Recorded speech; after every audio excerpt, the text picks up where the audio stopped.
إصدار شهادة 23% بالبنوك واحصل على عائد 280 ألف جنيه من شهادات ادخار بالبنك الأهلي بعد اجتماع البنك المركزي. بس قبل ما نبدأ الفيديو يا ريت تدعمنا بلايك للفيديو وتشترك في القناة وتفعل الجرس عشان يوصلك مننا كل جديد، وما تنساش تاخد جولة في القناة فيها كل ما يخص البنوك واستثمار أموالك أفضل استثمار، وما تنساش تشارك الفيديو على كل أصحابك على السوشيال ميديا. وبعد اللايك والاشتراك في القناة تعالى بينا نشوف الفيديو الجديد. بعد قرار لجنة السياسة النقدية بالبنك المركزي الإبقاء على سعر عائد الإيداع والإقراض لليلة الواحدة وسعر العملية الرئيسية عند مستوى 19.4% و20.4% و19.75% على الترتيب، وكما تم الإبقاء على سعر الائتمان والخصم عند مستوى 19.75%، وده لأن البنك المركزي بيحاول السيطرة على التضخم وعدم زيادة الديون، وكذلك عن طريق استخدام أداة الفايدة وعدم رفع أسعار الفايدة أكثر حتى لا يتم زيادة العائد الدين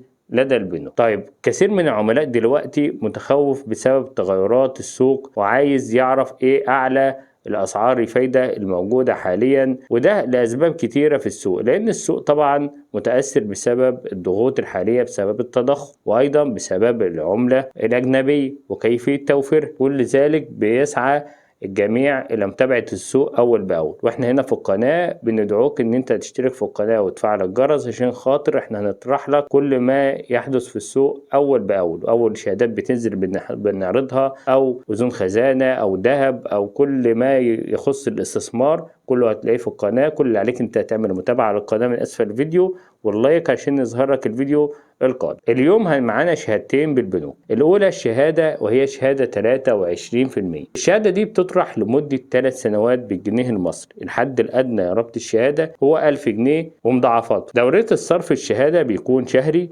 إمكانية استرداد الشهادة بيكون بعد مرور 6 شهور من ربط الشهادة. العائد على الشهادة في السنة الأولى بيكون 23% ثابت طول السنة الأولى، أما الثانية والثالثة بيكون العائد عليها متغير على حسب أسعار الفايدة المعلنة من البنك المركزي. والشهادة بتصدر في البنك المصري الخليجي في كل فروع على مستوى جمهورية مصر العربية. طب الشهادة الثانية اللي معانا بالبنك الأهلي المصري، وكيفية الحصول على 280 ألف جنيه من شهادة ادخار بالبنك الأهلي بعد طرح الشهادة البلاتينية ذات العائد المتدرج 22%. في ناس كتير مش عارفة تحسب الشهادة 22%. في العام الأول بيكون 22%، والعام الثاني بيكون 18%، والعام الثالث بيكون العائد 16%. طب عند استثمار مبلغ وليكن 500 ألف جنيه بالبنك الأهلي في الشهادة 22% هتحصل على العام الأول 110 ألف جنيه، والعام الثاني 90 ألف جنيه،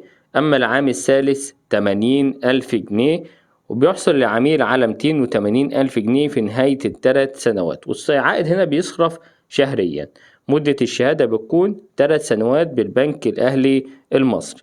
فتابع معانا كل الشهادات اللي هتنزل الأيام القادمة. هننزل الفيديوهات القادمة إن شاء الله بحساب الشهادات من أول 10,000 جنيه ربط الشهادة إلى 1,000,000 جنيه هنحسبها في القناة في كل البنوك. فما تنساش مشاركة الفيديو والاشتراك في القناة وتفعيل الجرس لتعم الفائدة على الجميع.